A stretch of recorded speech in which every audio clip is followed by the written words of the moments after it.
मंत्री महोदय के संबोधन की। माता की, भारत माता की, भारत माता की। मेरे प्यारे देशवासियों, मेरे परिवारजन, आज वो शुभ घड़ी है जब हम देश के लिए मर मिटने वाले, देश की आजादी के लिए अपना जीवन समर्पित करने वाले, आजीवन संघर्ष करने वाले, फांसी के तख्त पर चढ़कर के भारत मां की जय के नारे लगाने वाले अनगिनत आजादी के दीवानों को नमन करने का ये पर्व है, उनका पुण्य स्मरण करने का पर्व है। आजादी के दीवानों ने आज हमें आजादी के इस पर्व में स्वतंत्रता की सांस लेने के लिए सौभाग्य दिया है। यह देश उनका ऋणी है। ऐसे हर महापुरुष के प्रति हम अपना श्रद्धा भाव व्यक्त करते हैं। मेरे प्यारे देशवासियों, आज जो महानुभाव राष्ट्र रक्षा के लिए और राष्ट्र निर्माण के लिए पूरी लगन से, पूरी प्रतिबद्धता के साथ देश की रक्षा भी कर रहे हैं, देश को नई ऊंचाई पर ले जाने का प्रयास भी कर रहे हैं। चाहे वो हमारा किसान हो, हमारा जवान हो, हमारे नौजवानों का हौसला हो, हमारी माताओं बहनों का योगदान हो, दलित हो, पीड़ित हो, शोषित हो, वंचित हो, अभावों के बीच भी स्वतंत्रता के प्रति उसकी निष्ठा, लोकतंत्र के प्रति उसकी श्रद्धा, ये पूरे विश्व के लिए एक प्रेरक घटना है। मैं आज ऐसे सभी को आदरपूर्वक नमन करता हूं। प्यारे देशवासियों, इस वर्ष और पिछले कुछ वर्षों से प्राकृतिक आपदा के कारण हम सबकी चिंता बढ़ती चली जा रही है। प्राकृतिक आपदा में अनेक लोगों ने अपने परिवारजन खोए हैं, संपत्ति खोई है, राष्ट्र ने भी पारावार नुकसान भोगा है। मैं आज उन सब के प्रति अपनी संवेदना व्यक्त करता हूं और मैं उन्हें विश्वास दिलाता हूं कि यह देश इस संकट की घड़ी में उन सब के साथ खड़ा है। मेरे प्यारे देशवासियों, हम जरा आजादी के पहले के वो दिन याद करें। सैकड़ों साल की गुलामी, हर कालखंड संघर्ष का रहा। युवा हो, बुजुर्ग हो, किसान हो, महिला हो, आदिवासी हो, उन्होंने गुलामी के खिलाफ जंग लड़ते रहे, अविरत जंग लड़ते रहे। इतिहास गवाह है कि 1857 के स्वतंत्रता संग्राम जिसको हम याद करते हैं, उसके पूर्व भी हमारे देश के कई आदिवासी क्षेत्र थे जहां आजादी का जंग लड़ा जाता था। साथियों, गुलामी का इतना लंबा कालखंड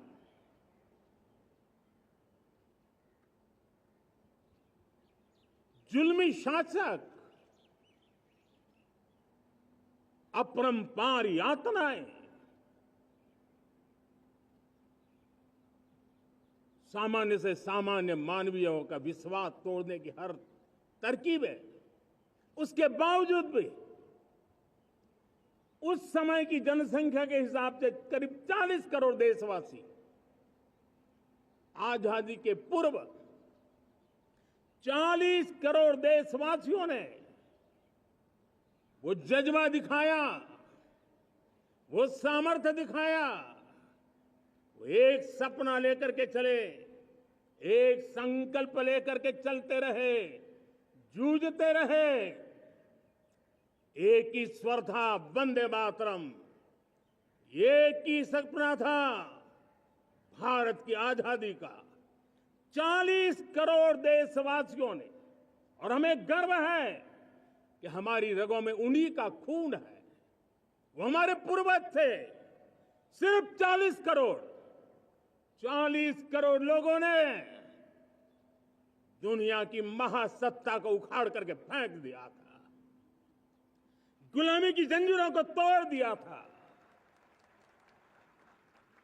अगर हमारे पूर्वज, जिनका खून हमारी रगों में है, आज हम तो 140 करोड़ है।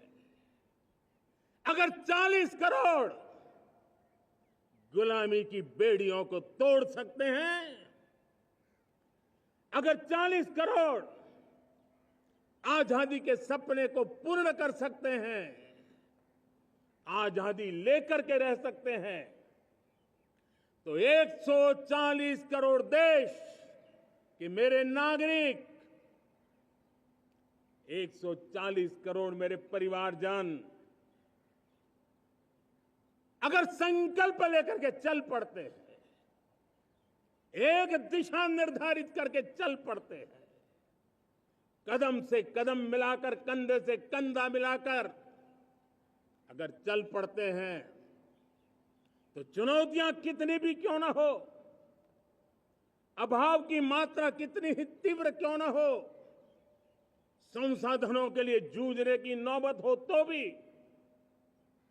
हर चुनौती को पार करते हुए हम समृद्ध भारत बना सकते हैं। हम 2047 विकसित भारत का लक्ष्य प्राप्त कर सकते हैं। अगर 40 करोड़ देशवासी अपने पुरुषार्थ से, अपने समर्पण से, अपने त्याग से, अपने बलिदान से आजादी दे सकते हैं, आजाद भारत बना सकते हैं, तो 140 करोड़ देशवासी उसी भाव से समृद्ध भारत भी बना सकते हैं। साथियों, वो एक समय था जब लोग देश के लिए मरने के लिए प्रतिबद्ध थे और आजादी मिली थी। आज ये समय है देश के लिए जीने की प्रतिबद्धता का। अगर देश के लिए मरने की प्रतिबद्धता आजादी दिला सकती है, तो देश के लिए जीने की प्रतिबद्धता समृद्ध भारत भी बना सकती है।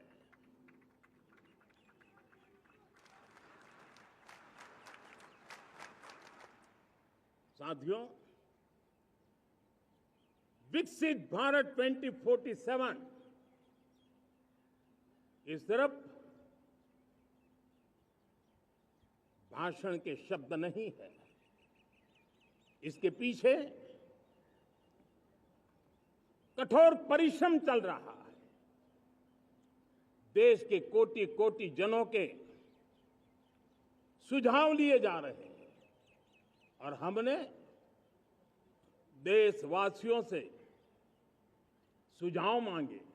और मुझे प्रसन्नता है कि मेरे देश के करोड़ों नागरिकों ने विकसित भारत 2047 के लिए अनगिनत सुझाव दिए हैं। हर देशवासी का सपना उसमें प्रतिबिंबित हो रहा है। हर देशवासी का संकल्प उसमें झलकता है। युवा हो, बुजुर्ग हो, गांव के लोग हो, शहर के लोग हो, किसान हो, कामदार हो, दलित हो, आदिवासी हो, पहाड़ों में रहने वाले लोग हो, जंगल में रहने वाले लोग हो, शहरों में रहने वाले लोग हैं। हर किसी ने 2047 में जब देश आजादी का 100 साल मनाएगा तब तक विकसित भारत के लिए अनमोल सुझाव दिए हैं। और मैं जब इन सुझावों को देखता था मेरा मन प्रसन्न हो रहा था। उन्होंने क्या लिखा? कुछ लोगों ने कहा कि दुनिया का स्किल कैपिटल बनाने का सुझाव हमारे सामने रखा। 2047 विकसित भारत के लिए कुछ लोगों ने भारत को मैन्युफैक्चरिंग का ग्लोबल हब बनाने का सुझाव दिया। कुछ लोगों ने भारत की हमारी यूनिवर्सिटीज ग्लोबल बने इसके लिए सुझाव दिया। कुछ लोगों ने यह भी कहा कि क्या आजादी के इतने सालों के बाद हमारा मीडिया ग्लोबल नहीं होना चाहिए। कुछ लोगों ने यह भी कहा कि हमारा स्किल्ड युवा विश्व की पहली पसंद बनना चाहिए। कुछ लोगों ने सुझाव दिया भारत को जल्द से जल्द जीवन के हर क्षेत्र में आत्मनिर्भर बनना चाहिए। कई लोगों ने सुझाव दिया कि हमारे किसान जो मोटा अनाज पैदा करते हैं, जिसको हम श्री अन्न कहते हैं, उस सुपर फूड को दुनिया के हर डाइनिंग टेबल पर पहुंचाना है। हमें विश्व के पोषण को भी बल देना है और भारत के छोटे किसानों को भी मजबूती देनी है। कई लोगों ने सुझाव दिया कि देश में स्थानीय स्वराज की संस्थाओं से लेकर के अनेक इकाइयां हैं, उन सब में गवर्नेंस के रिफॉर्म की बहुत जरूरत है। कई लोगों ने लिखा कि न्याय के अंदर जो विलंब हो रहा है उसके प्रति चिंता जाहिर की और ये भी कहा कि हमारे देश में न्याय व्यवस्था में रिफॉर्म की बहुत बड़ी जरूरत है। कई लोगों ने लिखा कि कई ग्रीनफील्ड सिटीज बनाने की अब समय की मांग है। किसी ने बढ़ती हुई प्राकृतिक आपदाओं के बीच शासन प्रशासन में कैपेसिटी बिल्डिंग के लिए एक अभियान चलाने का सुझाव दिया। बहुत सारे लोगों ने यह सपना भी देखा है कि अंतरिक्ष में भारत का स्पेस स्टेशन जल्द से जल्द बनना चाहिए। किसी ने कहा भारत की जो पारंपरिक ट्रेडिशनल मेडिसिन है, हमारी औषधि है, दुनिया जब आज होलिस्टिक हेल्थ केयर की तरफ जा रही है तब हमें भारत की पारंपरिक औषधियां और वेलनेस हब के रूप में भारत को विकसित करना चाहिए। कोई कहते हैं कि अब देर नहीं होनी चाहिए, भारत जल्द से जल्द दुनिया की तीसरी सबसे बड़ी इकोनॉमी बनना चाहिए। साथियों, मैं इसलिए पढ़ रहा था कि मेरे देशवासियों ने सुझाव दिए, मेरे देश के सामान्य नागरिक ने ये सुझाव हमें दिए हैं। मैं समझता हूं जब देशवासियों की इतनी विशाल सोच हो, देशवासियों के इतने बड़े सपने हो, देशवासियों की इन बातों में जब संकल्प झलकते हो तब हमारे भीतर एक नया संकल्प दृढ़ बन जाता है। हमारे मन में आत्मविश्वास नई ऊंचाई पर पहुंच जाता है। और साथियों, देशवासियों का ये भरोसा सिर्फ कोई इंटेलेक्चुअल डिबेट नहीं है, ये भरोसा अनुभव से निकला हुआ है। ये विश्वास लंबे कालखंड के परिश्रम की पैदावार है और इसलिए देश का सामान्य मानव याद करता है जब लाल किले से कहा जाता है कि हिंदुस्तान के 18,000 गांवों में समय सीमा में बिजली पहुंचाएंगे और वो काम हो जाता है, तब भरोसा मजबूत हो जाता है। जब ये तय होता है कि आजादी के इतने सालों के बाद भी 2.5 करोड़ परिवार ऐसे हैं जहां बिजली नहीं है, वो अंधेरे में जिंदगी गुजारते हैं। 2.5 करोड़ घरों में बिजली पहुंच जाती है, तब सामान्य मानवीय का भरोसा बढ़ जाता है। जब बार से स्वच्छ भारत की बात कही जाए, तब इस देश के अग्रिम हरोड़ पंक्ति में बैठे हुए लोग हो, गांव के लोग हो, गरीब बस्ती में रहने वाले लोग हो, छोटे छोटे बच्चे हो, हर परिवार के अंदर स्वच्छता का वातावरण बन जाए, स्वच्छता की चर्चा हो, स्वच्छता के संदर्भ में एक दूसरे को रोक टोकने का निरंतर प्रयास चलता रहे। मैं समझता हूं कि ये भारत के अंदर आई हुई नई चेतना का प्रतिबिंब है। जब देश के सामने लाल किले से कहा जाए कि आज हमारे परिवारों में 3 करोड़ परिवार ऐसे हैं जिनके घर में नल से जल मिलता है, आवश्यक है हमारे इन परिवारों को पीने का शुद्ध पानी पहुंचे। जल जीवन मिशन के तहत इतने कम समय में नए 12 करोड़ परिवारों को जल जीवन मिशन के तहत नल से जल पहुंच रहा है। आज 15 करोड़ परिवार इसके लाभार्थी बन चुके हैं। हमारे कौन लोग वंचित थे इन व्यवस्थाओं से, कौन पीछे रह गए थे? समाज के अग्रिम पंक्ति के लोग इसके लिए अभाव में नहीं जीते थे।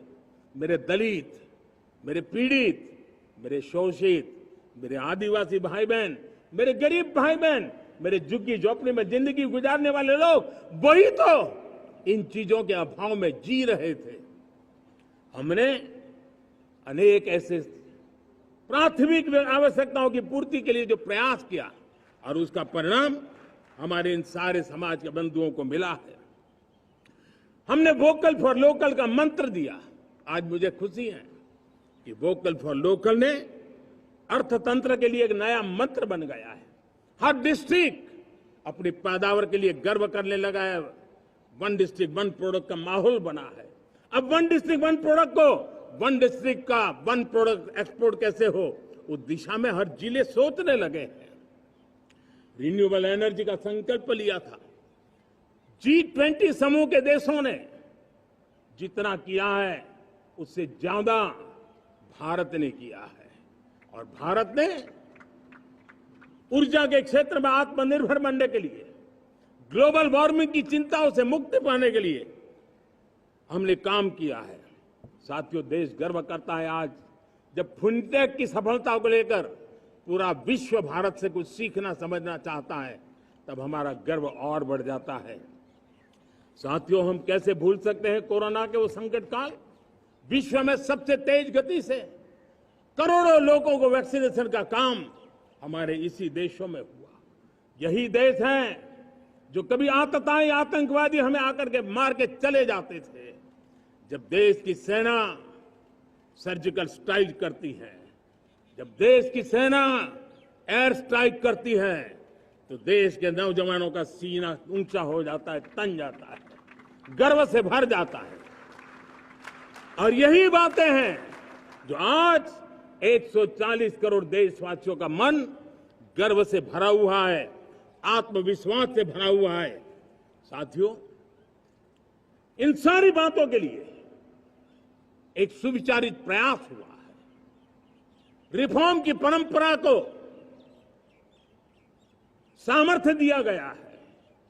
नक्कर तरीकों के, नक्कर लक्ष्य को लेकर के, और जब राजनीतिक नेतृत्व की संकल्प शक्ति हो, दृढ़ विश्वास हो, जब सरकारी मशीनरी उसको लागू करने के लिए समर्पण भाव से जुट जाती है, और जब देश के हर नागरिक उस सपने को पूरा करने के लिए, जन भागीदारी करने के लिए, जन आंदोलन बनाने के लिए आगे आता है, तब हमें निश्चित परिणाम मिलता ही रहता है। मेरे प्यारे देशवासियों, हम ये न भूलें कि इस देश उस परिस्थितियों से भी दशकों तक भी आजादी के बाद समय बिताया है, जब होती है, चलती है, अरे यार ये तो चलेगा, अरे हमें क्या मेहनत करने की जरूरत है, अरे मामला है अगली पीढ़ी दिखेगी, अरे हमको मौका मिला है यार, मौज कर लो, आगे वाला आगे का जाने, हमें क्या कर रहा है, हम अपना समय निकाल दें, अरे नया करने जाओगे कोई बवाल उठ जाए, पता नहीं क्यों देश में एक स्टेटस को का माहौल बन गया था। जो है उसी से गुजारा कर लो, यही का माहौल बन गया था। और लोग तो कहते हैं अरे भाई छोड़ो, अब कुछ होने वाला नहीं है, चलो, ऐसा ही मन मर गया था। हमें इस मानसिकता को तोड़ना था, हमें विश्वास से भरना था, और हमने उस दिशा में प्रयास किया। कई लोग तो कहते थे अरे भाई अगली पीढ़ी के लिए काम हम अभी से क्यों करें, हम तो आज का देखें।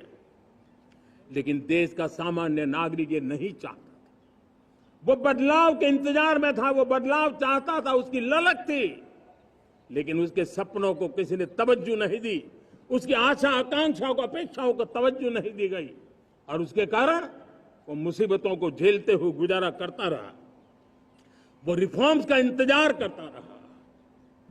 हमें जिम्मेदारी दी गई और हमने बड़े रिफॉर्म्स जमीन पर उतारे। गरीब हो, मिडिल क्लास हो, हमारे वंचित लोग हो, हमारी बढ़ती जाती शहरी आबादी हो, हमारे नौजवानों के सपने हो, संकल्प हो, आकांक्षाएं हो, उनके जीवन में बदलाव लाने के लिए रिफॉर्म का मार्ग हमने चुना। और मैं देशवासियों को विश्वास दिलाना चाहता हूं, रिफॉर्म के प्रति हमारी जो प्रतिबद्धता है वो पिंक पेपर के एडिटोरियल के लिए सीमित नहीं है। हमारे रिफॉर्म्स की ये प्रतिबद्धता है, वो 4 दिन की वाहवाही के लिए नहीं है। हमारी रिफॉर्म्स की प्रक्रिया किसी मजबूरी में नहीं है, देश को मजबूती देने के इरादे से है। और इसलिए मैं आज कह सकता हूं, रिफॉर्म का हमारा मार्ग एक प्रकार से ग्रोथ की ब्लूप्रिंट बनी हुई है। ये हमारा रिफॉर्म, ये ग्रोथ, ये बदलाव, ये सिर्फ डिबेट क्लब के लिए, इंटेलेक्चुअल सोसाइटी के लिए, एक्सपर्ट लोगों के लिए सिर्फ चर्चा का विषय नहीं है। साथियों, हमने राजनीतिक मजबूरी के कारण नहीं किया है। हम जो कुछ भी कर रहे हैं वो राजनीति का भागा गुणा करके नहीं सोचते हैं। हमारा एक ही संकल्प होता है, नेशन फर्स्ट, नेशन फर्स्ट, राष्ट्रहित सुप्रीम। ये मेरा भारत महान बने, इसी संकल्प को लेकर के हम कदम उठाते हैं। साथियों, जब रिफॉर्म की बात आती है, एक लंबा परिवेश है।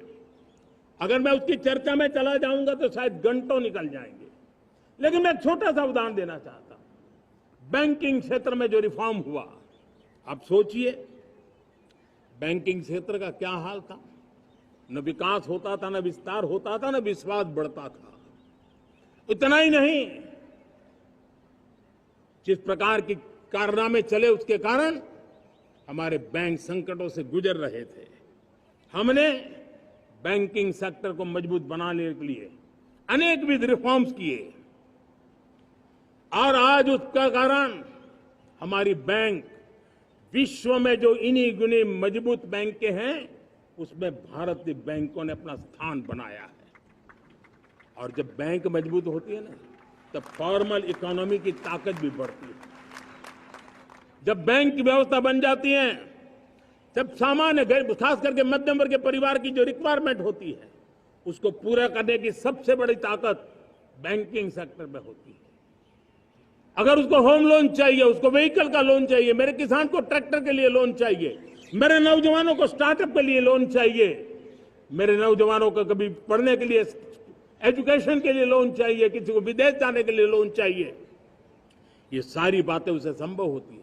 मुझे तो खुशी है कि मेरे पशुपालक भी, मेरे मछली पालन करने वाले भाई बहन भी आज बैंकों से लाभ ले रहे हैं।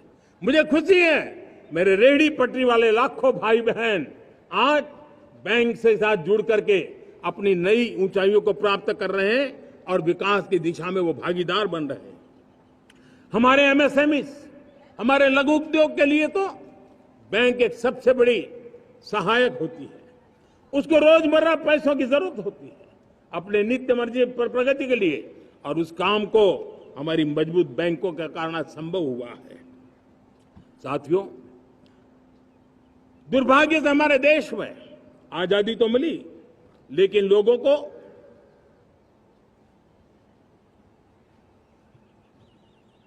एक प्रकार से माई बाप कल्चर से गुजरना पड़ा। सरकार के पास मांगते रहो, सरकार के पास हाथ फैलाते रहो, किसी की सिफारिश के लिए रास्ते खोजते रहो, वही कल्चर डेवलप हुआ था।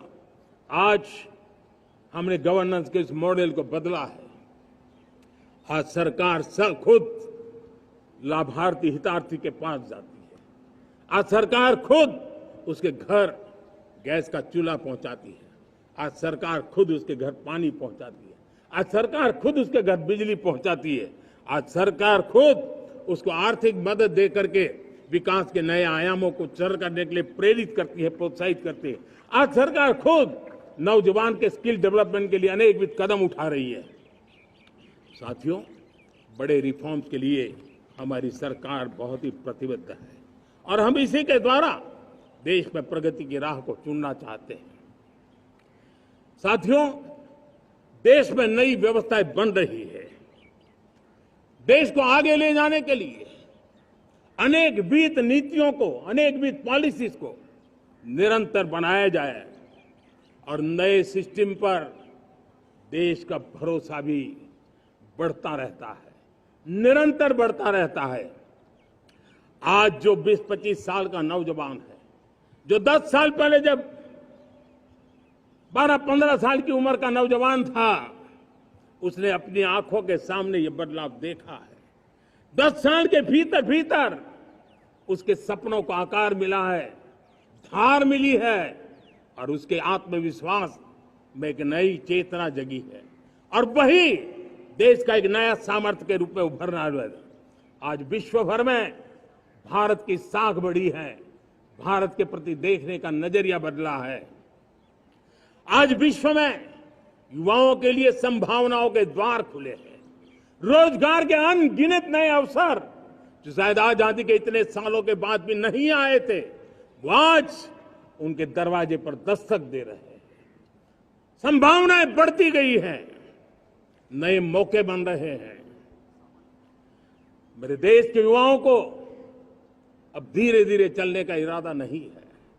मेरा देश का नौजवान इंक्रीमेंटल प्रगति में विश्वास नहीं करता। मेरा देश का नौजवान छलांग मारने के मूड में है।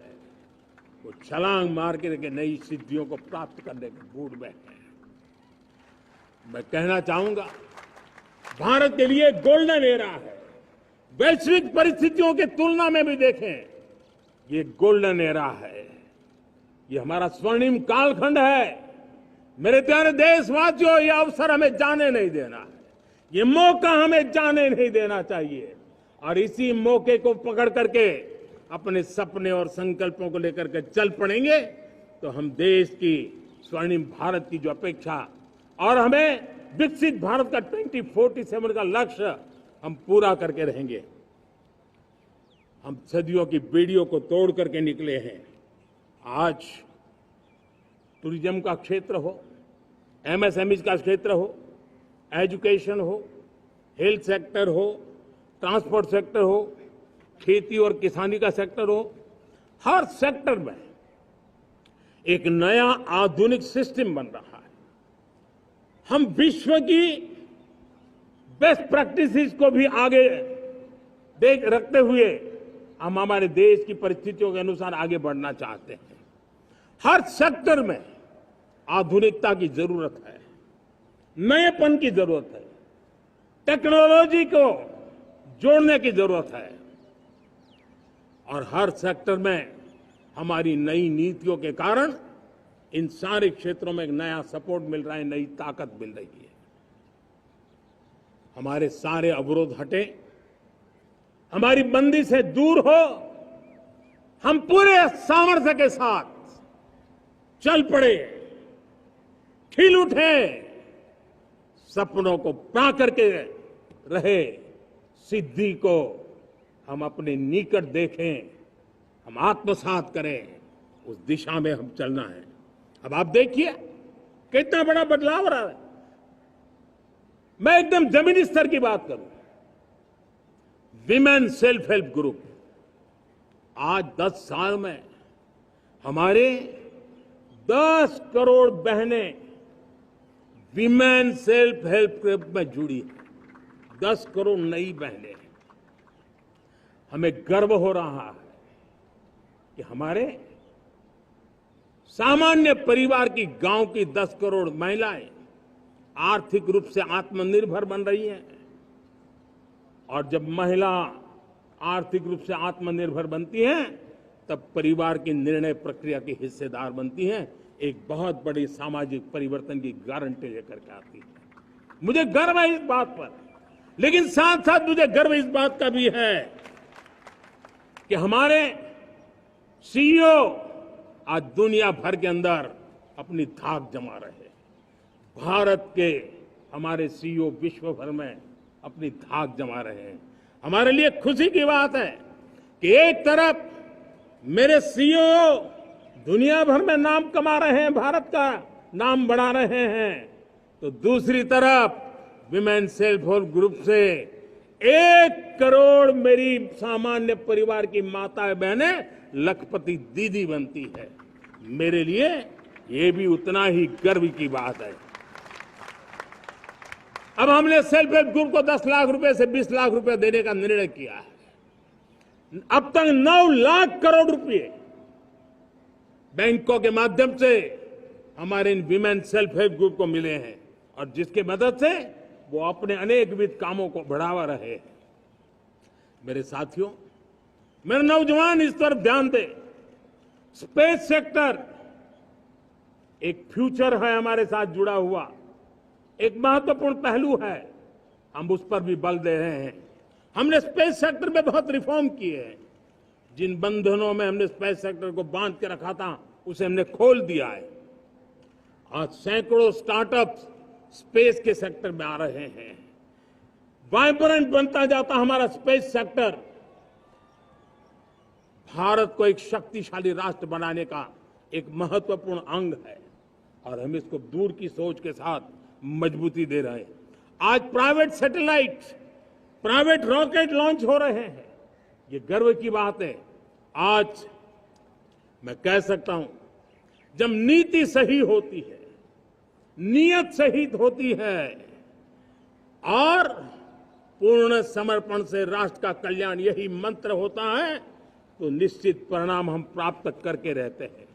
मेरे प्यारे देशवासियों, आज देश में नए अवसर बने, तब मैं कह सकता हूं 2 चीजें और हुई जिसने विकास को एक गति दी है, विकास को एक नई छलांग दी है। और ये है, पहला है आधुनिक इंफ्रास्ट्रक्चर का निर्माण। हमने इंफ्रास्ट्रक्चर को आधुनिक बनाने की दिशा में बहुत बड़े कदम उठाए हैं। और दूसरी तरफ सामान्य मानवीय के जीवन में जो बाधाएं हैं, ईज ऑफ लिविंग का हमारा जो सपना है, उस पर भी हमने उतना ही बल दिया है। पिछले 1 दशक में अभूतपूर्व इंफ्रास्ट्रक्चर का विकास हुआ है। रेल हो, रोड हो, एयरपोर्ट हो, पोर्ट हो, ब्रॉडबैंड कनेक्टिविटी हो, गांव-गांव नए स्कूल बनाने की बात हो, जंगलों में स्कूल बनाने की बात हो, दूर सुदूर इलाकों में अस्पताल बनाने की बात हो, आरोग्य मंदिर बनाने की बात हो, मेडिकल कॉलेजों का काम हो, आयुष्मान आरोग्य मंदिरों का निर्माण चलता हो, 60,000 से ज्यादा अमृत सरोवर बने हो, 2 लाख पंचायतों तक ऑप्टिकल फाइबर नेटवर्क पहुंचा हो, नहरों का एक बहुत बड़ा जाल बिछाया जा रहा हो, 4 करोड़ पक्के घर बनना, गरीबों को एक नया आश्रय मिलना, 3 करोड़ नए घर बनाने के संकल्प के साथ आगे बढ़ने की हमारी कोशिश हो। हमारा पूर्वी भारत, नॉर्थ ईस्ट, उसका इलाका आज इंफ्रास्ट्रक्चर के लिए जाने जाना लगा है। और हमने ये जो कायाकल्प किया है, उसका सबसे बड़ा लाभ समाज के उन वर्गों तक हम पहुंचे हैं जो ग्रामीण सड़कें वहां बनी है जिनकी तरफ कोई देखता नहीं था, जिस इलाकों को नहीं देखता था, जिन गांवों को नहीं देखता था, दलित हो, पीड़ित हो, शोषित हो, वंचित हो, पिछड़े हो, आदिवासी हो, जंगल में रहने वाले हो, दूर सुदूर पहाड़ों में रहने वाले हो, सीमावर्ती स्थान पर रहने वाले हो, हमने उनकी आवश्यकता की पूर्ति की है। हमारे मछुआरे भाई बहनों की आवश्यकताओं को पूरा करना, हमारे पशुपालकों के जीवन को बदलना, एक प्रकार से सर्वांगीण विकास का प्रयास हमारी नीतियों में रहा, हमारी नीयत में रहा है, हमारे रिफॉर्म में रहा है, हमारे कार्यक्रमों में रहा है, हमारी कार्यशैली में रहा है। और उस सबसे बड़ा लाभ मेरे युवाओं को होता है। उनको नए नए अवसर मिलते हैं, नए नए क्षेत्र में कदम रखने का उसके लिए संभावनाएं बन जाती है, और वही तो सबसे ज्यादा रोजगार दे रहा है। और सबसे ज्यादा रोजगार प्राप्त करने का अवसर इन्हीं समय में उनको मिला है। हमारा जो मध्यम वर्गीय परिवार है, मध्यम वर्गीय परिवार को क्वालिटी ऑफ लाइफ, वो स्वाभाविक उसकी अपेक्षा रहती है। वो देश के लिए बहुत देता है, तो देश का भी दायित्व है कि उसकी जो क्वालिटी ऑफ लाइफ पे जो उसकी अपेक्षाएं हैं, सरकार की कठिनाइयों से मुक्ति की उसकी जो अपेक्षाएं हैं, उसको पूर्ण करने के लिए हम निरंतर प्रयास करते हैं। और मैंने तो सपना देखा है कि 2047 जब विकसित भारत का सपना होगा, तो उसकी एक इकाई ये भी होगी कि सामान्य मानव के जीवन में सरकार की दखलें कम हो, जहां सरकार की जरूरत हो वहां अभाव न हो, और जहां सरकार की बेकारण प्रभाव भी न हो, इस प्रकार की व्यवस्था पर हम प्रतिबद्ध हैं। मेरे प्यारे देशवासियों, हम छोटी छोटी जरूरतों पर भी ध्यान देते हैं, हम छोटी छोटी आवश्यकताओं पर ध्यान देते हैं और उसको लेकर हम चलते हैं। चाहे हमारे गरीब का घर का चूल्हा जलता रहे, गरीब की मां को कभी आंसू पी करके सोना न पड़े, और इसके लिए मुफ्त इलाज की योजना हमारी चल रही है। बिजली, पानी, गैस अब सैचुरेशन के मूड पर है, और जब हम सैचुरेशन की बात करते हैं वो 100% होता है। जब सैचुरेशन होता है तो उसको जातिवाद का रंग नहीं लगता है। जब सैचुरेशन होता है तो उसमें पांथिकता का रंग नहीं लगता है। जब सैचुरेशन का मंत्र होता है तब सच्चे अर्थ में सबका साथ सबका विकास का मंत्र साकार होता है। लोगों के जीवन में सरकार की दखल कम हो, उस दिशा में हमने हजारों कंप्लायंसेस के लिए सरकार सामान्य मानवी पर बोझ डालती थी, उन सारे कंप्लायंसेस को दूर किया। हमने देशवासियों के लिए 1,500 से ज्यादा कानूनों को खत्म कर दिया, ताकि कानूनों की जंजाल के अंदर देशवासियों को फंसना न पड़े। हमने छोटी छोटी गलतियों के कारण ऐसे कानून बने थे उनको जेल में अंदर धकेल दिया जाए।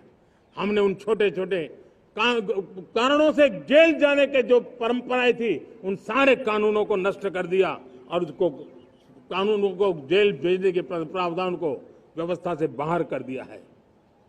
आज हमने जो आजादी की विरासत के गर्व की बात हम जो करते हैं, सदियों से हमारे पास जो क्रिमिनल लॉ थे, आज हमने उसको नए क्रिमिनल लॉ, जिसको हमने न्याय संहिता के रूप में, और जिसके मूल में दंड नहीं और नागरिक को न्याय, इस भाव को हमने प्रबल बनाया है। ईज ऑफ लिविंग बनाने के लिए देशव्यापी मिशन में काम कर हर लेवल पर मैं सरकार के प्रतिनिधियों का आह्वान करता हूं। मैं जनप्रतिनिधि, वो किसी भी दल के क्यों न हो, किसी भी राज्य के क्यों न हो, सबसे आग्रह करता हूं कि हमने एक मिशन मोड में ईज ऑफ लिविंग के लिए कदम उठाने चाहिए। मैं हमारे युवाओं को, प्रोफेशनल्स को, सबको मैं कहना चाहता हूं, आप अपने स्थान पर जहां पर आपको छोटी छोटी दिक्कतें होती है, आप उसके सॉल्यूशन को लेकर के सरकार को चिट्ठी लिखते रहिए। सरकार को बताइए कि बिना कारण की कठिनाई आए उसको दूर करने से कोई नुकसान नहीं है। मैं पक्का मानता हूं आज सरकारें संवेदनशील है। हर सरकार, स्थानीय स्वराज्य की संस्था होगी या राज्य सरकार होगी या केंद्र सरकार होगी, उसको तवज्जो देगी। गवर्नेंस में रिफॉर्म्स, ये हमें विकसित भारत 2047 के सपने के लिए हमने उसको जोर लगा करके आगे बढ़ाना होगा, ताकि सामान्य मानवी के जीवन में अवकाश ही अवकाश पैदा हो, रुकावटें खत्म होती चली जाए। नागरिकों का डिग्निटी ऑफ सिटीजन, नागरिकों के जीवन में सम्मान मिले। डिलीवरी के संबंध में कभी किसी को ये कहने की मोहब्बत ना आया कि ये तो मेरा हक था कि मुझे मिला नहीं, उसको खोजना न पड़े। सरकार के गवर्नेंस में डिलीवरी सिस्टम को और मजबूती चाहिए। आप देखिए देश में जब हम रिफॉर्म की बात करते हैं, आज देश में करीब करीब 3 लाख संस्थाएं काम कर रही है, चाहे पंचायत हो, नगर पंचायत हो, नगर पालिका हो, महानगर पालिका हो, यूटी हो, स्टेट हो, डिस्ट्रिक्ट हो, केंद्र, छोटी मोटी 3 लाख करीब करीब इकाइयां हैं। अगर ये हमारे 3 लाख इकाइयों को मैं आज आह्वान करता हूं कि अगर आप साल में अपने स्तर पर जिन चीजों की जरूरत है सामान्य मानव के लिए 2 रिफॉर्म करें, ज्यादा नहीं कह रहा हूं मेरे साथियों, एक पंचायत हो, एक राज्य सरकार हो, कोई विभाग हो, सिर्फ 1 साल में 2 रिफॉर्म और उसको जमीन पर उतारें। आप देखिए, हम देखते ही देखते 1 साल में करीब करीब 25-30 लाख रिफॉर्म कर सकते हैं। जब 25-30 लाख रिफॉर्म हो जाए तब सामान्य मानवीय का विश्वास कितना बढ़ जाएगा, उसकी शक्ति राष्ट्र को नई ऊंचाई पर ले जाने में कितनी काम आएगी। और इसलिए हम अपने स्तर पर होती है चलती से मुक्ति पाकर के बदलावों के लिए आगे आए, हिम्मत के साथ आगे आए। और सामान्य मानवीय की जरूरत छोटी छोटी जरूरत होती है, पंचायत लेवल पर भी वो मुसीबतें झेल रहा है, उन मुसीबतों से हम मुक्ति दिलाएं तो मुझे पक्का विश्वास है कि हम सपनों को पार कर सकते हैं। मेरे प्यारे देशवासियों, आज देश आकांक्षाओं से भरा हुआ है। हमारे देश का नौजवान नई सिद्धियों को चूमना चाहता है, नए नए शिखरों पर वो कदम रखना चाहता है। और इसलिए हमारी कोशिश है हर सेक्टर में कार्य को हम गति दें, तेज गति दें, और उसके द्वारा पहले हम हर सेक्टर में नए अवसर पैदा करें। दूसरा, ये बदलती हुई व्यवस्थाओं के लिए जो सपोर्टिव इंफ्रास्ट्रक्चर चाहिए, उन इंफ्रास्ट्रक्चर पर हम बदलाव के मजबूती देने की दिशा में काम करें। और तीसरी बात है, नागरिकों की मूलभूत सुविधाओं के विषय में हम प्राथमिकता दें, उसको बल दें। इन तीनों भारत में एक एस्पिरेशनल सोसाइटी का निर्माण किया है और उसके परिणाम स्वरूप आज समाज खुद एक विश्वास से भरा हुआ है। हमारे देशवासियों की आकांक्षा है, उनके एस्पिरेशंस, हमारे नौजवानों की ऊर्जा, हमारे देश के सामर्थ्य के साथ जोड़ करके हम आगे बढ़ने की एक ललक लेकर के चल रहे हैं। मुझे विश्वास है रोजगार और स्वरोजगार नए रिकॉर्ड के अवसर पर हम काम किया है। प्रति व्यक्ति आज आय दोगुनी करने में हम सफल हुए हैं। ग्लोबल ग्रोथ में भारत का योगदान बड़ा है। भारत का एक्सपोर्ट लगातार बढ़ रहा है। विदेशी मुद्रा भंडार लगातार बढ़ा हुआ है, पहले से 2 गुना पहुंचा है। ग्लोबल संस्थानों का भारत के प्रति भरोसा बढ़ा है। मुझे विश्वास है भारत की दिशा सही है, भारत की गति तेज है और भारत के सपनों में सामर्थ्य है।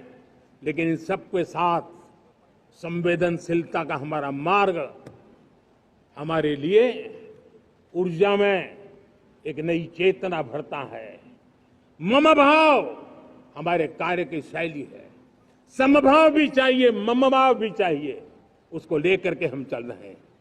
साथियों, मैं जब कोरोना काल को याद करता हूं, कोरोना की वैश्विक महामारी के बीच सबसे तेजी से इकोनॉमी को बेहतर बनाने वाला कोई देश है तो वो देश भारत है। तब लगता है कि हमारी दिशा सही है। जब जात पात मत पंथ ऊपर उठकर हर घर तिरंगा फहराया जाता है, तब लगता है देश की दिशा सही है। आज पूरा देश तिरंगा है, हर घर तिरंगा है। न कोई जात है, न कोई पात है, न कोई ऊंच है, न कोई नीच है, सभी भारतीय है। यही तो हमारी दिशा की ताकत है। जब हम 25 करोड़ लोगों को गरीबी से बाहर निकालते हैं, तब हमारा विश्वास पक्का हो जाता है कि हमने गति को बराबर मेंटेन किया है और सपनों को साकार करना दूर नहीं है। जब 100 से अधिक आकांक्षी जिले अपने अपने राज्य के अच्छे जिलों की स्पर्धा कर रहे हैं, बराबरी करने लगे हैं, तो हमें लगता है कि हमारी दिशा और गति दोनों सामर्थ्यवान है। जब हमारे उन आदिवासी साथियों को वो मदद मिलती है, पीएम जनमन के द्वारा उनको जो योजनाएं पहुंची थी, आबादी बहुत छोटी है, लेकिन बहुत दूर सुदूर इलाकों में छुटपुट परिवार रहते हैं, हमने उनको खोज के निकाला है, उनके लिए चिंता की है। तब लगता है कि संवेदनशीलता से जब काम करते हैं तब संतोष कितना मिलता है। वर्किंग वुमेन के लिए पेड मैटरनिटी लीव 12 हफ्ते से बढ़ा करके 26 हफ्ते कर देते हैं। तब सिर्फ नारी का सम्मान ही करते इतना नहीं है, नारी के प्रति संवेदनशील भाव से निर्णय करते इतना नहीं, लेकिन उसके गोद में जो बच्चा पला है ना, उसको एक उत्तम नागरिक बनाने के लिए मां की जो जरूरत है उसमें सरकार रुकावट न बने, इस संवेदनशील भावना से उस निर्णय को हम करते हैं। जब मेरे दिव्यांग भाई बहन भारतीय साइन लैंग्वेज की बात हो या तो सुगम्य भारत का अभियान हो, उसको लगता है कि अब मेरी भी डिग्निटी है, मेरे प्रति देश के नागरिक सम्मान के भाव से देखता है। और पैरालंपिक में तो हमारे खिलाड़ी नई नई ताकत दिखाने लगे हैं। तब लगता है कि ये जो मेरा मम भाव है, हम सबका मम भाव है, उसकी ताकत नजर आती है। हमारे ट्रांसजेंडर समाज के प्रति हम जिस संवेदना के साथ निर्णय बना रहे हैं, हम नए नए कानून बना रहे हैं, उनको सम्मान का जीवन देने के लिए हम प्रयास कर रहे हैं, तब बदलाव की हमारी दिशा सही दिखता है। सेवा भाव से किए गए इन कामों का, जो त्रिविध मार्गों से हम चले हुए, इन कामों का एक सीधा सीधा लाभ आज उसके परिणाम के रूप में हमें नजर आ रहा है। 60 साल बाद लगातार तीसरी बार आपने हमें देश सेवा का मौका दिया है। मेरे 140 करोड़ देशवासी, आपने जो आशीर्वाद दिए हैं, उस आशीर्वाद में मेरे लिए एक ही संदेश है, जन जन की सेवा, हर परिवार की सेवा, हर क्षेत्र की सेवा, और सेवा भाव से समाज की शक्ति को साथ लेकर के विकास की नई ऊंचाइयों पर पहुंचना। 2047 विकसित भारत के सपने को लेकर के चलना, उसी एक संदेश को लेकर मैं आज लाल किले की प्राचीर से हमें आशीर्वाद देने के लिए मैं कोटि कोटि देशवासियों का सर झुका करके आभार व्यक्त करता हूं। मैं उनके प्रति नतमस्तक होता हूं और मैं उनको विश्वास दिलाता हूं कि हमें नई ऊंचाइयों को नए जोश के साथ आगे बढ़ना है।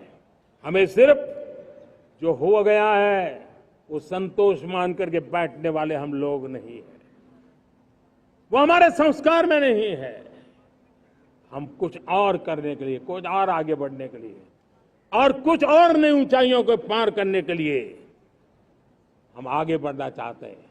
विकास को, समृद्धि को, सपनों को साकार करने को, संकल्प को लिए जीवन खपाने को हम अपना स्वभाव बनाना चाहते हैं, देशवासियों का स्वभाव बनाना चाहते हैं। मेरे प्यारे देशवासियों,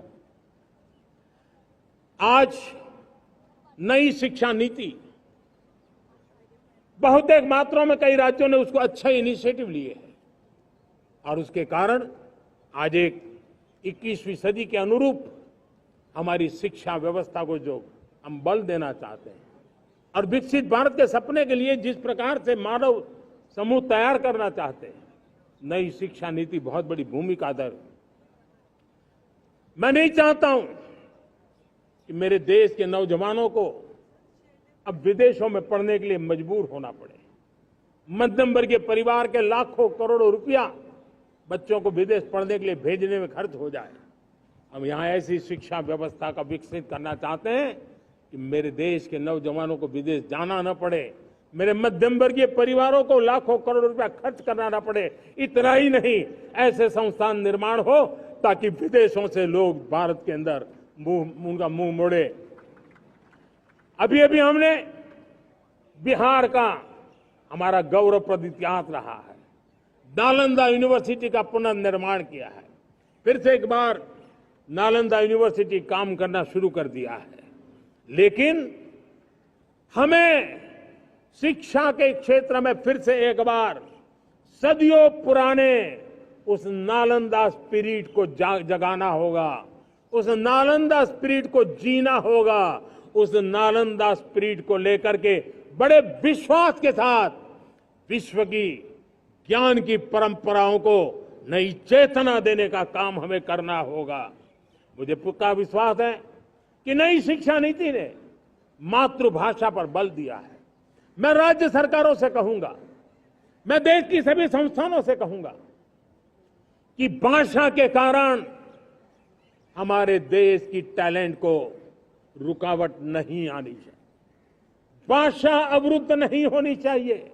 मातृभाषा का सामर्थ्य हमारे देश के छोटे छोटे गरीब से गरीब मां के बेटे को भी सपने पूरा करने का ताकत देता है। और इसलिए हमने हमारी मातृभाषा में पढ़ाई, जीवन में मातृभाषा का स्थान, परिवार में मातृभाषा का स्थान, उसकी ओर हमें बल देना होगा। मेरे प्यारे देशवासियों, जिस प्रकार से आज विश्व का बदलाव नजर आ रहा है और तब जाकर के स्किल का महत्व बहुत बढ़ गया है और हम स्किल को और नई एक ताकत देना चाहते हैं। हम इंडस्ट्री 4.0 को ध्यान में रख करके हम स्किल डेवलपमेंट चाहते हैं। हम जीवन के हर क्षेत्र में, हम एग्रीकल्चर सेक्टर में भी कैपेसिटी बिल्डिंग करने के लिए स्किल डेवलपमेंट चाहते हैं। हम तो हमारा सफाई का क्षेत्र हो, उसमें भी एक नए स्किल डेवलपमेंट की ओर बल देना चाहते हैं। और हम स्किल इंडिया प्रोग्राम को बहुत व्यापक रूप से इस बार लेकर के आए हैं। बजट में भी इसका बहुत बड़ा, इस बजट में इंटर्नशिप को भी हमने बल दिया है ताकि हमारे नौजवानों को एक एक्सपीरियंस मिले, उनकी कैपेसिटी बिल्डिंग हो और बाजार में उनका ताकत दिखाई दे। उस प्रकार से मैं स्किल युवाओं को तैयार करना चाहता हूं। और इसलिए कई बार, और दोस्तों, आज विश्व की परिस्थिति को देखते हुए मैं साफ साफ देख रहा हूं कि भारत का स्किल्ड मैन पावर जो है, हमारा स्किलफुल जो नौजवान है, वो ग्लोबल जॉब मार्केट में अपनी दमक बनाए। हम उस सपने को लेकर के आगे चल रहे हैं। साथियों, विश्व जिस तेजी से बदल रहा है, जीवन के हर क्षेत्र में साइंस और टेक्नोलॉजी का महत्व बढ़ता चला जाने वाला है। हमें साइंस को बहुत बढ़ देने की आवश्यकता है। और मैंने देखा चंद्रयान की सफलता के बाद हमारे स्कूल कॉलेज के अंदर साइंस और टेक्नोलॉजी के प्रति एक नई रुचि का वातावरण बना है, नई दिलचस्पी बढ़ी है। तब हमारे शिक्षा संस्थानों ने ये जो मनोभाव बना है, उसको नर्चर करने के लिए आगे आना होगा। भारत सरकार ने भी रिसर्च के लिए सपोर्ट बढ़ा दिया है। हमने ज्यादा से ज्यादा चेयर स्थापित किए हैं। हमने नेशनल रिसर्च फाउंडेशन बना करके हमने उसको एक कानूनी परिवेश में ला करके स्थायी रूप से एक व्यवस्था विकसित की है ताकि रिसर्च को लेकर के निरंतर बल मिले और ये रिसर्च फाउंडेशन उस काम को करे। मेरे बड़े गर्व की बात है कि बजट में हमने 1 लाख करोड़ रुपया रिसर्च और इनोवेशन के लिए हमने देने का निर्णय किया है ताकि हमारे देश के नौजवान के पास जो आइडियाज है, उस आइडियाज को हम जमीन पर उतार पाए। साथियों, आज भी हमारे देश में मेडिकल एजुकेशन के लिए हमारे बच्चे बाहर जा रहे हैं। वैसा कहा मैंने, बड़े बहुत ज्यादातर मध्यम वर्गीय परिवार के हैं, उनके लाखों करोड़ों रुपए खर्च हो जाते हैं। और तब जाकर के हमने पिछले 10 साल में मेडिकल सीटों को करीब करीब 1 लाख कर दिया। आज मैं करीब करीब 25,000 युवा हर साल विदेश में मेडिकल एजुकेशन के लिए जाते हैं।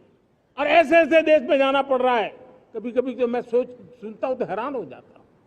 और इसलिए हमने तय किया है कि अगले 5 साल में मेडिकल लाइन में 75,000 नई सीटें बनाई जाएगी।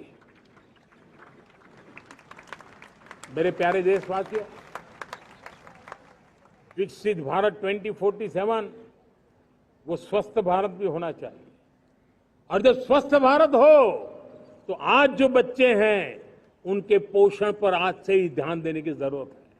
और इसलिए हमने विकसित भारत की जो पहली पीढ़ी है उनकी तरफ विशेष ध्यान दे करके हमने पोषण का एक अभियान चला है।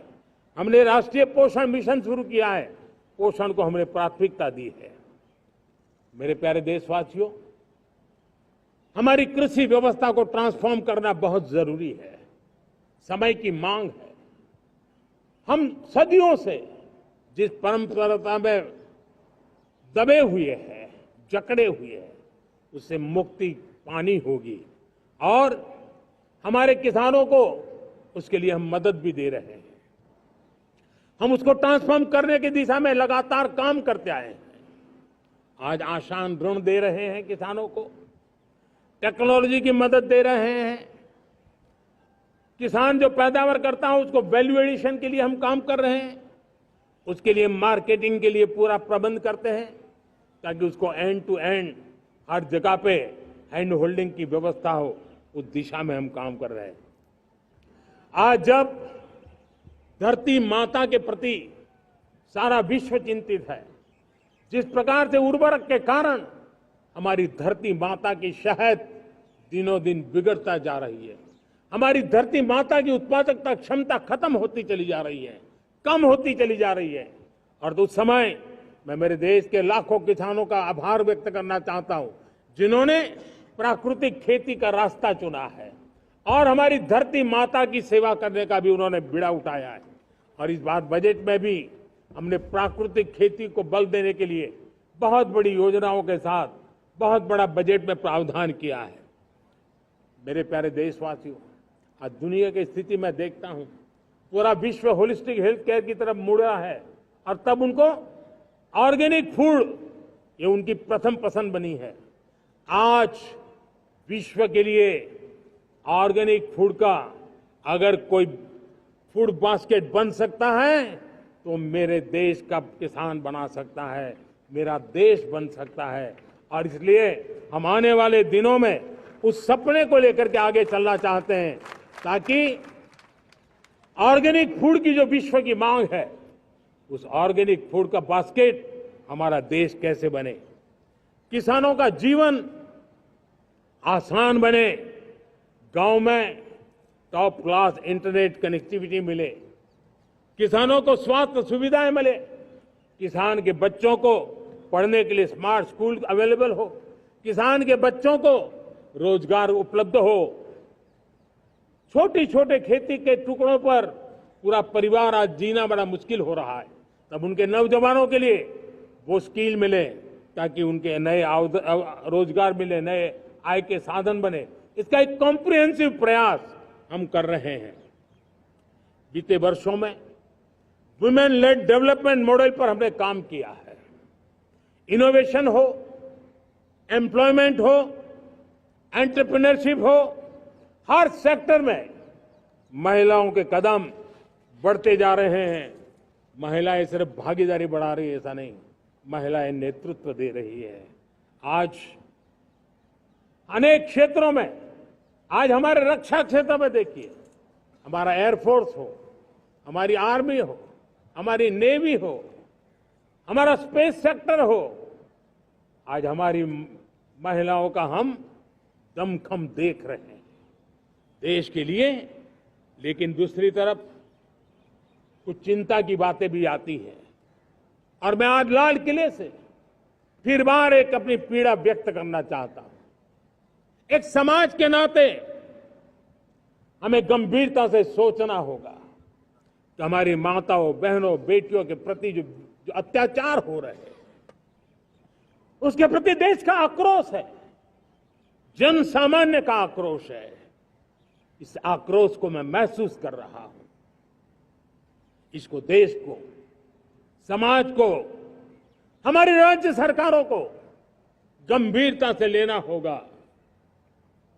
महिलाओं के विरुद्ध अपराधों की जल्द से जल्द जांच हो,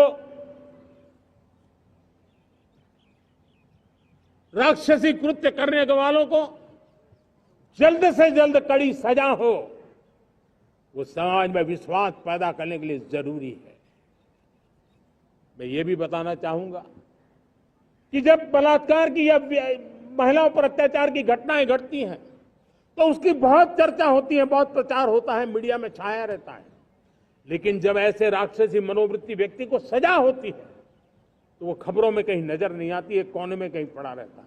अब समय की मांग है कि जिनको सजा होती है उसकी व्यापक चर्चा हो, ताकि ऐसा पाप करने वालों को भी डर पैदा हो कि ये पाप करने की हालत ये होती है कि फांसी पर लटकना पड़ता है। और मुझे लगता है कि ये डर पैदा करना बहुत जरूरी है। मेरे प्यारे देशवासियों, हमारे देश में ऐसी एक आदत बन गई थी स्वभाव से, हम देश को कम आंकना, देश के प्रति गौरव के भाव का अभाव होना, ये पता नहीं क्यों हमारे जहन में घुस गया था। और हम तो कभी कभी तो लेट आए तो कहते थे इंडियन टाइम, शर्म के साथ हम बोल देते थे। देश को इन चीजों से हमने बाहर लाने में सफलता पाई है। किसी जमाने में कहा जाता था अरे खिलौने भी बाहर से आते थे, वो दिन देखे हमने। आज मैं गर्व से कह सकता हूं कि मेरे देश के खिलौने दुनिया के बाजार में अपनी धमक लेकर के पहुंच रहे हैं। खिलौने हमारे एक्सपोर्ट होने शुरू हुए। तो एक जमाना था हम मोबाइल फोन इंपोर्ट करते थे।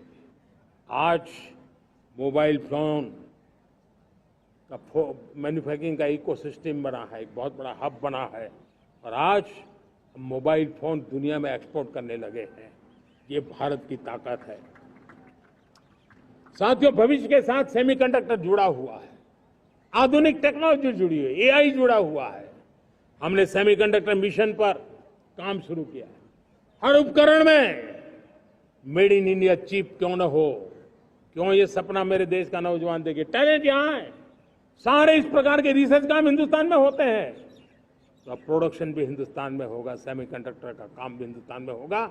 और हम एंड टू एंड सॉल्यूशन दुनिया को देने की ताकत रखते हैं और हम उसको का। साथियों, एक जमाना हमने देखा है 2G के लिए हम कैसा संघर्ष करते थे। आज हर उपकरण में हम देख रहे हैं, हम तेजी से आगे बढ़े। और 5G जिस तेजी से पूरे देश में रोल आउट हुआ, हिंदुस्तान के करीब करीब सभी क्षेत्रों में 5G पहुंच गया। वो विश्व में तेज गति से 5G पहुंचाने में हम आगे रहे। और देश साथियों, मैंने कहा हम रुकने वाले नहीं हैं। 5G पे रुक जाना हमें मंजूर नहीं है। हम 6G पर अभी से मिशन मोड में काम कर रहे हैं और विश्व में हम उसमें भी अपनी धमक जमाएंगे, ये मैं विश्वास से कहता हूं। मेरे प्यारे साथियों, डिफेंस सेक्टर हमारी आदत हो गई थी। डिफेंस बजट कितना ही क्यों न हो, लेकिन कभी को सोचता नहीं था कि डिफेंस बजट बढ़ा तो जाता कहां है। डिफेंस बजट विदेशों से खरीदी में चला जाता था। अब हम चाहते हैं हम आत्मनिर्भर बने। और मैं हमारी डिफेंस फोर्सेस का हृदय से धन्यवाद करता हूं। उन्होंने हजारों ऐसी चीजें लिस्ट कर दी है। उन्होंने तय किया है कि हम विदेश से नहीं लाएंगे। राष्ट्र के लिए जीना क्या कहते हैं, ये हमारे सेना के जवानों ने दिखाया है। और उसके कारण डिफेंस के सेक्टर में हम आत्मनिर्भर होते चले जा रहे हैं। आज डिफेंस मैन्युफैक्चरिंग में भारत की पहचान बनी है। और मैं आज खुशी से कह सकता हूं कि जो देश कभी डिफेंस की हर छोटी मोटी चीज बाहर से लाता था, आज धीरे धीरे दुनिया के कई देशों में हम जो डिफेंस के इक्विपमेंट मैन्युफैक्चर कर रहे हैं वो हम एक्सपोर्ट करने लगे हैं। दुनिया में डिफेंस हब, मैन्युफैक्चरिंग हब के रूप में हम धीरे धीरे उभर रहे हैं। हम मैन्युफैक्चरिंग क्षेत्र को बढ़ावा देना चाहते हैं क्योंकि रोजगार के लिए सर्वाधिक आवश्यक है। आज पीएलआई स्कीम को बहुत बड़ी सफलता मिली है। एफडीआई रिफॉर्म्स, उसने भी हमें बहुत बड़ी ताकत दी है।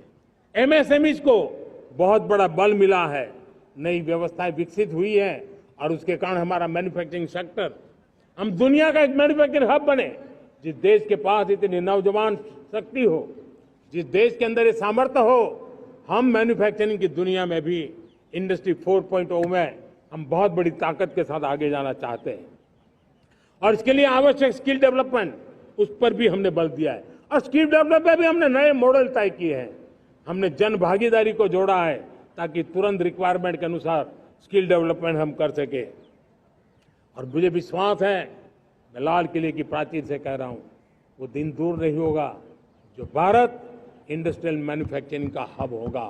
दुनिया उसकी तरफ देखती होगी। आज विश्व की बहुत बड़ी कंपनियां भारत में निवेश करना चाहती हैं।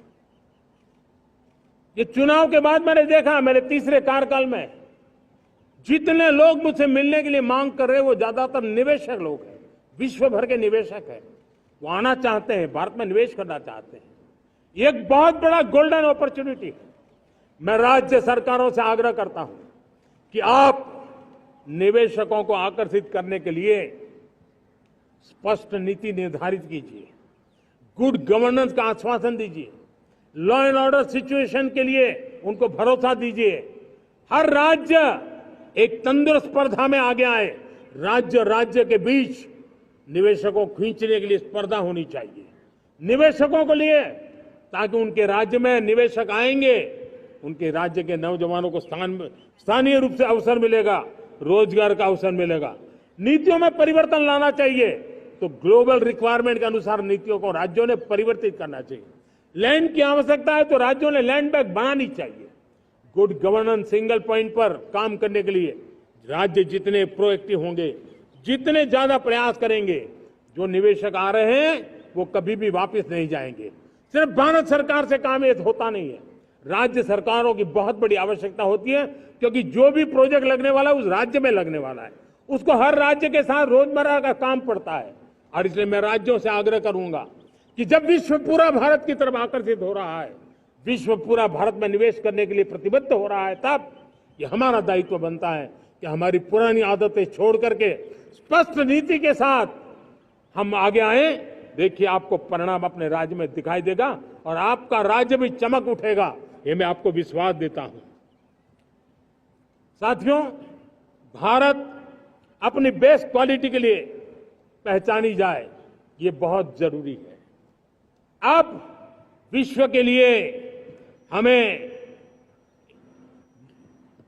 डिजाइन ऑफ इंडिया का क्षेत्र, डिजाइन इन इंडिया, इस पर हमने बल देना है।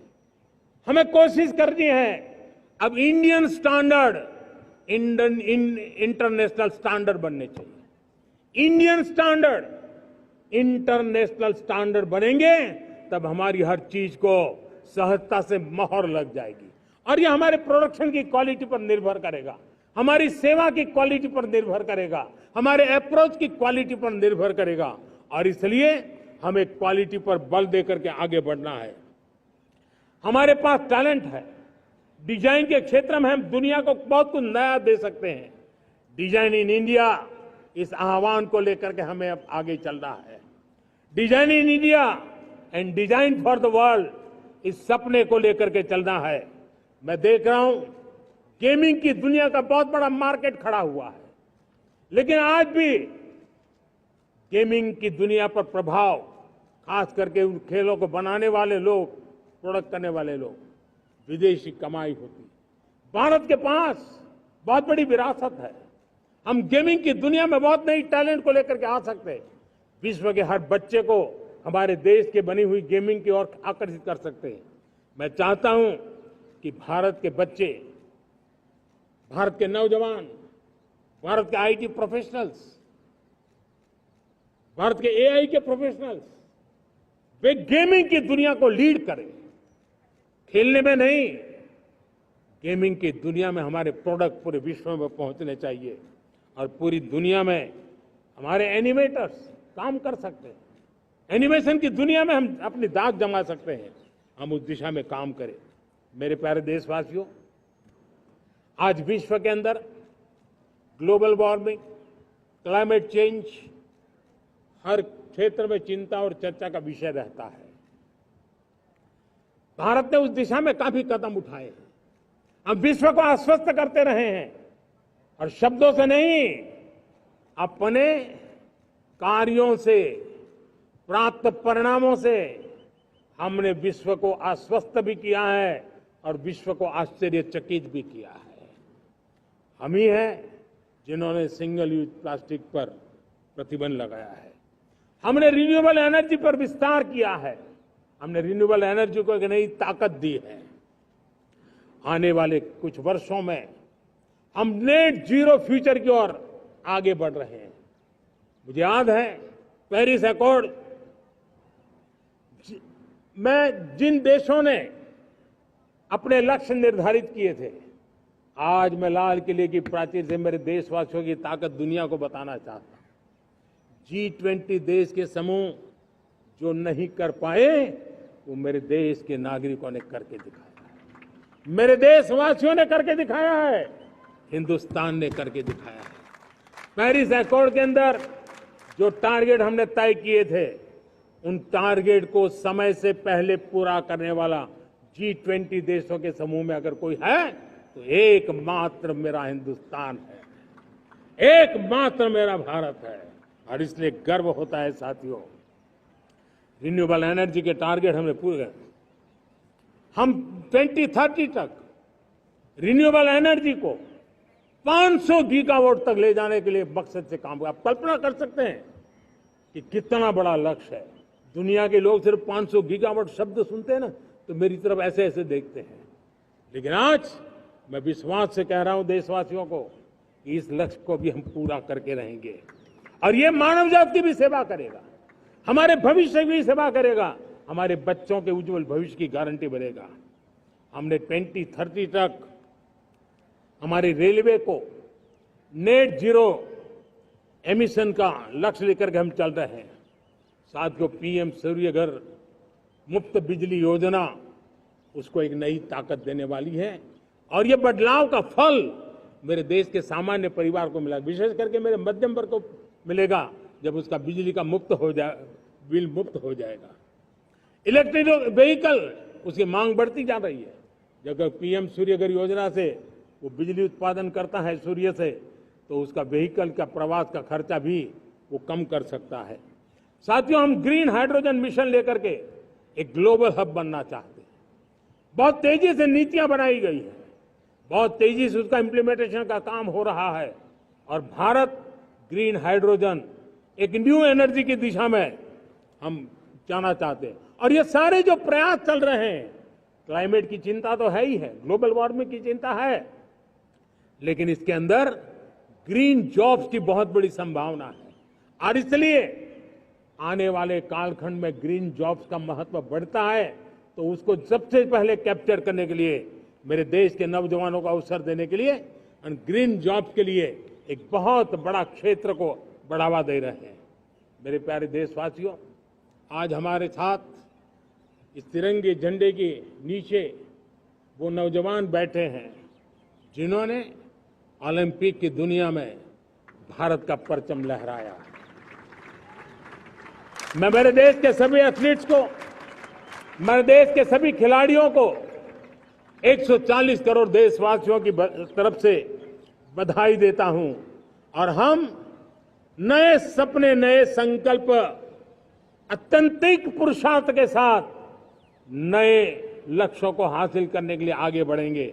ऐसा मैं विश्वास के साथ उनको शुभकामनाएं भी देता हूं। आने वाले कुछ दिनों में भारत के एक बहुत बड़ा दस्ता पैरालंपिक के लिए पेरिस जाने के लिए रवाना होगा। मैं मेरे सभी पैरालंपिक खिलाड़ियों को भी हृदय से बहुत बहुत शुभकामनाएं देता हूं।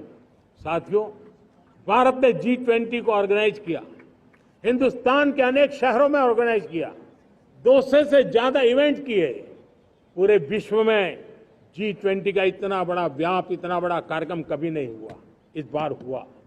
इसने एक बात सिद्ध कर दी है कि भारत में बड़े से बड़े कार्यक्रम ऑर्गेनाइज करने की ताकत है। भारत को किसी कोई भी हॉस्पिटैलिटी का सामर्थ्य भारत में सबसे ज्यादा है। अगर ये सिद्ध हो चुका है तो साथियों, हिंदुस्तान का सपना है कि 2036 में जो ओलंपिक होगा वो मेरे हिंदुस्तान की धरती पर हो। इसके लिए हम तैयारी कर रहे हैं, उसके लिए हम आगे बढ़ेंगे। साथियों, समाज के आखिरी तबके के जो लोग हैं, ये हमारा सामाजिक दायित्व है। अगर कोई पीछे रह जाते हैं तो हमारी आगे बढ़ने की गति कम कर देता है, और इसलिए हम आगे बढ़ना चाहते हैं तो भी सफलता तब मिलती है पीछे वाले को भी साथ साथ आगे ले आए। और इसलिए हम सबका दायित्व बनता है कि हमारे समाज में आज भी जो क्षेत्र पीछे रह गए हैं, जो समाज पीछे रह गए हैं, जो लोग पीछे रह गए हो, हमारे छोटे छोटे किसान हो, हमारे जंगलों में रहने वाले मेरे आदिवासी भाई बहन हो, हमारी माताएं बहनें हो, हमारे मजदूर हो, हमारे श्रमिक साथी हो, हमारे कामगार लोग हो, इन सबको हमें बराबरी में लाने के लिए, हमारे बराबर लाने के लिए भरपूर प्रयास करना है। लेकिन अब गति पकड़ गई है, अब लंबे दिन तक हमें वो करना नहीं पड़ेगा। बहुत जल्द वो हमारे पास पहुंच जाएंगे, हमारी बराबरी में आ जाएंगे, हमारी ताकत बहुत बढ़ जाएगी और बड़ी संवेदना के साथ हमें इस काम को करना है। और इसके लिए एक बहुत बड़ा अवसर आ रहा है। मैं मानता हूं संवेदनशीलता की दृष्टि से इससे बड़ा अवसर क्या हो सकता है। हमें पता है 1857 के स्वतंत्र संग्राम के पहले भी अंग्रेजों के नाक को दम करने वाला हमारा देश का एक आदिवासी युवक था। 20-22 साल की उम्र में उसने अंग्रेजों के नाक को दम ला दिया था, जिसको आज भगवान बिरसा मुंडा के रूप में लोग पूजा करते हैं। भगवान बिरसा मुंडा की 150वीं जयंती आ रही है। ये हम सबके लिए प्रेरणा का कारण बने। समाज के प्रति छोटा सा छोटा व्यक्ति भी देश के लिए कैसी जज्बात रखता है, उससे बड़ी प्रेरणा भगवान बिरसा मुंडा से अधिक कौन हो सकता है। आइए हम भगवान बिरसा मुंडा की 150वीं जयंती जब मनाएं, संवेदनशीलता का हमारा व्याप बढ़े, समाज के प्रति हमारा ममभाव बने। हम समाज के हर व्यक्ति को, गरीबों को, दलित को, पिछड़ों को, आदिवासियों को, हर एक को हम अपने साथ लेकर के चले। इस संकल्प को लेकर के चलना है। मेरे प्यारे देशवासियों, हम संकल्प के साथ तो बढ़ तो रहे हैं, बहुत आगे बढ़ रहे हैं, लेकिन ये भी सच है कि कुछ लोग होते हैं जो प्रगति देख नहीं सकते। कुछ लोग होते हैं जो भारत का भला सोच नहीं सकते हैं। जब तक खुद का भला न हो तब तक उनको किसी का भला अच्छा नहीं लगता है। ऐसी विकृत मानसिकता से भरे हुए लोगों की कमी नहीं होती है। देश को ऐसे लोगों से बचना होगा। वे निराशा की गर्त में डूबे हुए लोग हैं। ऐसे मुट्ठी भर निराशा की गर्त में डूबे हुए लोग, जब उनके गोद में विकृति पलती है तब वो विनाश का कारण बन जाती है, सर्वनाश का कारण बन जाती है, एनार्की का मार्ग ले लेती है, और तब देश को इतनी बड़ी हानि हो जाती है जिसकी भरपाई करने में हमें नए सिरे से मेहनत करनी पड़ती है। इसलिए ऐसे जो छुटपुट निराशावादी तत्व होते हैं, वो सिर्फ निराशा इतना नहीं है, उनकी गोद में विकृति पल रही है। ये विकृति विनाश के, सर्वनाश के सपने देख रही है, ताने बाने जोड़ने की प्रयासों में लगी हुई है। देश को इसे समझना होगा। लेकिन मैं देशवासियों को कहना चाहता हूं कि हम हमारी नेक नीयत से, हमारी ईमानदारी से, राष्ट्र के प्रति हमारे समर्पण से हम सारी परिस्थितियों के बावजूद भी विपरीत मार्ग पर जाने वालों के लिए भी, उनके भी दिल जीत करके हम देश को आगे बढ़ने के हमारे संकल्प में कभी भी पीछे नहीं हटेंगे, ये मैं विश्वास दिला चाहता हूं। साथियों, चुनौतियां हैं, अनगिनत चुनौतियां हैं। चुनौतियां भीतर भी है, चुनौतियां बाहर भी है। और जैसे जैसे हम ताकतवर बनेंगे, जैसे जैसे हमारा तवज्जो बढ़ेगा, तो चुनौतियां भी बढ़ने वाली है, बाहर की चुनौतियां और बढ़ने वाली है।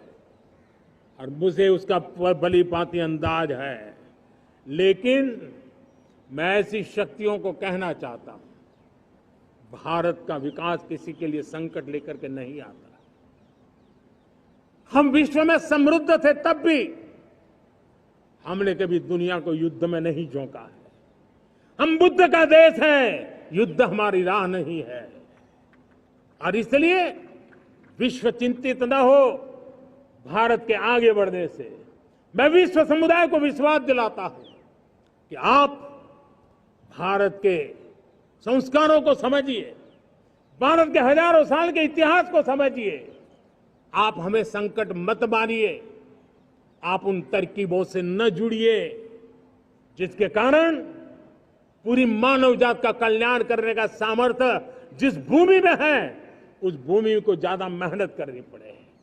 लेकिन फिर भी मैं देशवासियों को कहना चाहता हूं, चुनौतियां कितनी ही क्यों न हो, चुनौती को चुनौती देना ये हिंदुस्तान की फितरत में है। न हम डिगेंगे, न हम थकेंगे, न हम रुकेंगे, न हम झुकेंगे। हम संकल्पों की पूर्ति के लिए 140 करोड़ देशवासियों का भाग्य बदलने के लिए, भाग्य सुनिश्चित करने के लिए, राष्ट्र के सपनों को साकार करने के लिए हम कोई कोर कसर नहीं छोड़ेंगे। हर बदनीयत वालों को हम हमारी नेक नीयत से जीतेंगे, ये मैं विश्वास देता हूं।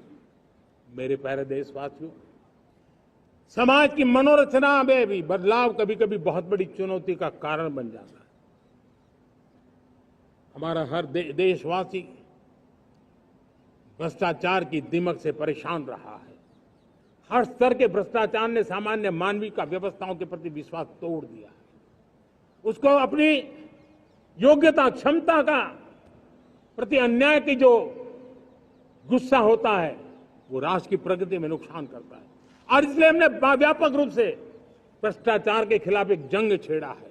मैं जानता हूं इसकी कीमत मुझे चुकानी पड़ती है, मेरी प्रतिष्ठा को चुकानी पड़ती है, लेकिन राष्ट्र से बड़ी मेरी प्रतिष्ठा नहीं हो सकती है, राष्ट्र के सपनों से बड़ा मेरा सपना नहीं हो सकता। और इसलिए ईमानदारी के साथ भ्रष्टाचार के खिलाफ मेरी लड़ाई जारी रहेगी, तीव्र गति से जारी रहेगी और भ्रष्टाचारियों पर कार्रवाई जरूर होगी। मैं भ्रष्टाचारियों के लिए भय का वातावरण पैदा करना चाहता हूं, ताकि देश के सामान्य नागरिक को लूटने की जो परंपरा बनी है, उस परंपरा को मुझे रोकना है। लेकिन सबसे बड़ी नई चुनौती आई, भ्रष्टाचारियों से निपटना तो है ही, लेकिन समाज जीवन में उच्च स्तर पर एक जो परिवर्तन आया है, वो सबसे बड़ी चुनौती भी है और एक समाज के लिए सबसे बड़ी चिंता भी है। क्या कोई कल्पना कर सकता है कि मेरे ही देश में इतना महान संविधान हमारे पास होने के बावजूद भी कुछ ऐसे लोग निकल रहे हैं जो भ्रष्टाचार का महिमा मंडन कर रहे हैं, खुलेआम भ्रष्टाचार का जय जयकार कर रहे हैं। समाज में इस प्रकार के बीज बोने का जो प्रयास हो रहा है, भ्रष्टाचार का जो महिमा मंडन हो रहा है, भ्रष्टाचारियों की स्वीकार्यता बढ़ाने का जो निरंतर प्रयास चल रहा है, वो स्वस्थ समाज के लिए बहुत बड़ी चुनौती बन गया है, बहुत बड़ी चिंता का विषय बन गया है। भ्रष्टाचारियों के प्रति समाज में दूरी बनाए रखने से ही किसी भी भ्रष्टाचारी को उस रास्ते पर जाने से डर लगेगा। अगर उसका महिमा मंडन होगा तो जो आज भ्रष्टाचार नहीं करता है उसको भी लगता है कि ये तो समाज में प्रतिष्ठा का रंग बन जाता है, उस रास्ते में जाने में बुरा नहीं है। मेरे प्यारे देशवासियों, बांग्लादेश में जो कुछ भी हुआ है उसको लेकर पड़ोसी देश के नाते चिंता होना, मैं इसको समझ सकता हूं। मैं आशा करता हूं कि वहां पर हालात जल्द ही सामान्य होंगे। खास करके 140 करोड़ देशवासियों की चिंता कि वहां हिंदू, वहां के अल्पसंख्यक, उस समुदाय की सुरक्षा सुनिश्चित हो। भारत हमेशा चाहता है कि हमारे पड़ोसी देश सुख और शांति के मार्ग पर चले। शांति के प्रति हमारा कमिटमेंट है, हमारे संस्कार है। हम आने वाले दिनों में बांग्लादेश की विकास यात्रा में हमेशा हमारा शुभचिंतन ही रहेगा, क्योंकि हम मानव जाति की भलाई सोचने वाले लोग हैं। मेरे प्यारे देशवासियों, हमारे संविधान को 75 वर्ष हो रहे हैं। भारत के संविधान के 75 वर्ष की यात्रा देश को एक बनाना, देश को श्रेष्ठ बनाने में बहुत बड़ी भूमिका रही है। भारत के लोकतंत्र को मजबूती देने में हमारे देश के संविधान की बहुत बड़ी भूमिका रही। हमारे देश के दलित, पीड़ित, शोषित, वंचित को सुरक्षा देने का बहुत बड़ा काम हमारे संविधान ने किया है। अब जब संविधान के 75 वर्ष हम मनाने जा रहे हैं, तब हम देशवासियों ने संविधान में निर्दिष्ट कर्तव्य के भाव पर बल देना बहुत जरूरी है। और जब मैं कर्तव्य की बात करता हूं, तब मैं सिर्फ नागरिकों पर बोझ बनाना नहीं चाहता। कर्तव्य केंद्र सरकार के भी है, कर्तव्य केंद्र सरकार के हर मुलाजिम के भी है, कर्तव्य राज्य सरकारों के भी है, राज्य सरकार के हर मुलाजिम के हैं, कर्तव्य हर स्थानीय स्वराज संस्था के हैं, चाहे पंचायत हो, नगर पालिका हो, महानगर पालिका हो, तहसील हो, जिला हो, हर किसी के कर्तव्य है। लेकिन साथ साथ 140 करोड़ देशवासियों की कर्तव्य है। अगर हम सब मिल करके अपने कर्तव्यों का निर्वाह करेंगे तो हम अपने आप औरों के अधिकारों की रक्षा करने के लिए निमित्त बनेंगे। और जब कर्तव्य का पालन होता है तब अधिकारों की रक्षा निहित होती है, उसके लिए कोई अलग से प्रयास करने की जरूरत नहीं पड़ जाती है। मैं चाहता हूं कि हमारे इस भाव को लेकर के हम चलेंगे, हमारा लोकतंत्र भी मजबूत होगा, हमारा सामर्थ्य और बढ़ेगा और हम एक नई शक्ति के साथ आगे बढ़ेंगे।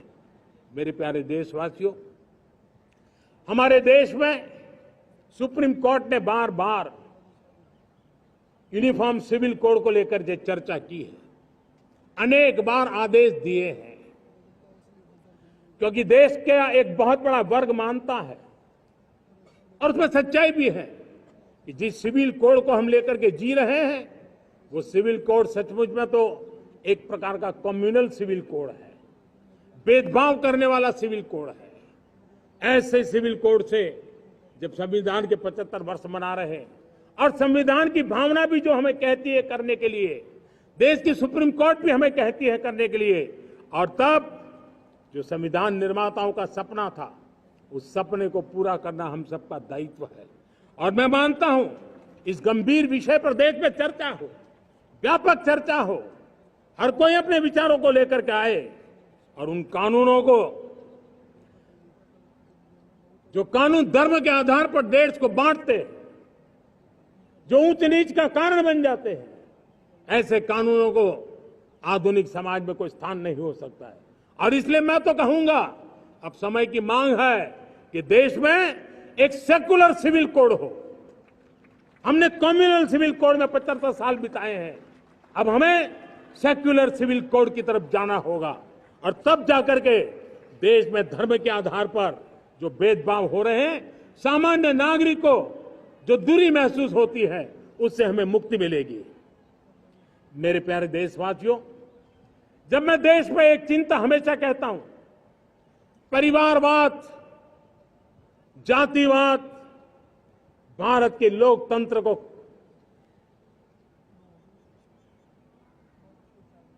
बहुत नुकसान कर रहा है। देश को, लोक राजनीति को हमें परिवारवाद और जातिवाद से मुक्ति दिलानी होगी। आज मैं देख रहा हूं मेरे सामने जो नौजवान है, उसमें लिखा हुआ है माय भारत, जिस संगठन का नाम है उसकी चर्चा लिखी है, यहां बहुत बढ़िया तरीके से लिखा हुआ है। माय भारत के अनेक मिशन है। एक मिशन ये भी है कि हम जल्द से जल्द देश में राजनीतिक जीवन में जनप्रतिनिधि के रूप में 1 लाख ऐसे नौजवानों को आगे लाना चाहते हैं। शुरुआत में 1 लाख नौजवानों को आगे लाना चाहते हैं, जिनके परिवार में किसी का भी कोई राजनीतिक बैकग्राउंड न हो, जिसके माता पिता भाई बहन चाचा मामा मामी कभी भी राजनीति में नहीं रहे, किसी भी पीढ़ी में नहीं रहे, ऐसे होनहार नौजवानों को फ्रेश ब्लड 1 लाख, चाहे वो पंचायत में आए, चाहे नगर पालिका में आए, चाहे जिला परिषदों में आए, चाहे विधानसभा में आए, लोकसभा में आए, 1 लाख नए नौजवान, कोई भी प्रकार का पूर्व का राजनीतिक इतिहास उनके परिवार का ना हो, ऐसे फ्रेश लोग राजनीति में आए ताकि जातिवाद से मुक्ति मिले, परिवारवाद से मुक्ति मिले, लोकतंत्र को समृद्धि मिले। और जरूरी नहीं है कि एक दल में जाए, उनको जो पसंद हो दल में जाए, वो दल में जाकर के वो जनप्रतिनिधि बनकर के आगे आए। देश तय करके चले कि आने वाले दिनों में 1 लाख ऐसे नौजवान जो परिवार राजनीति से दूर दूर का संबंध नहीं है, ऐसे फ्रेश ब्लड आएंगे तो सोच भी नहीं आएगी, सामर्थ्य भी नहीं आएगा, लोकतंत्र समृद्ध होगा। और इसलिए हमें इस दिशा में आगे होना है। और मैं चाहूंगा कि देश ने बार बार चुनाव इस देश की प्रगति में रुकावट बन रहे हैं, गतिरोध पैदा कर रहे हैं। आज कोई भी योजना को चुनाव के साथ जोड़ देना आसान हो गया है, क्योंकि हर 3 महीने 6 महीने कहीं न कहीं चुनाव चल रहा है। कोई भी योजना जाहिर करोगे आप तो मीडिया में देखेंगे, चुनाव आया तो फलाना हो गया, चुनाव आया तो फलाना हो गया। हर काम को चुनाव के रंग से रंग दिया गया है। और इसलिए देश में व्यापक चर्चा हुई है, सभी राजनीतिक दलों ने अपने विचार रखे हैं। एक कमेटी ने बहुत बढ़िया अपना रिपोर्ट तैयार किया है। 1 नेशन 1 इलेक्शन के लिए देश को आगे आना होगा। मैं लाल किले से तिरंगे की साक्षी में देश के राजनीतिक दलों से आग्रह करता हूं, देश के संविधान को समझने वाले लोगों से आग्रह करता हूं कि भारत की प्रगति के लिए, भारत के संसाधनों का सर्वाधिक उपयोग जन सामान्य के लिए हो, उसके लिए 1 नेशन 1 इलेक्शन के सपने को साकार करने के लिए हमें आगे आना चाहिए। मेरे प्यारे देशवासियों, भारत का स्वर्णिम कालखंड है। 2047 विकसित भारत, ये हमारी प्रतीक्षा कर रहा है। बाधाएं, रुकावटें, चुनौतियां, उसको परास्त करके एक दृढ़ संकल्प के साथ ये देश चलने के लिए प्रतिबद्ध है। और साथियों, मैं साफ देख रहा हूं, मेरे विचारों में कोई झिझक नहीं है, मेरे सपनों के सामने कोई पर्दा नहीं है। मैं साफ साफ देख सकता हूं कि यह देश 140 करोड़ देशवासियों के परिश्रम से, हमारे पूर्वजों का खून हमारी रगों में है, अगर वो 40 करोड़ लोग आजादी के सपनों को पूर्ण कर सकते हैं तो 140 करोड़ देशवासी समृद्ध भारत के सपने को साकार कर सकते हैं।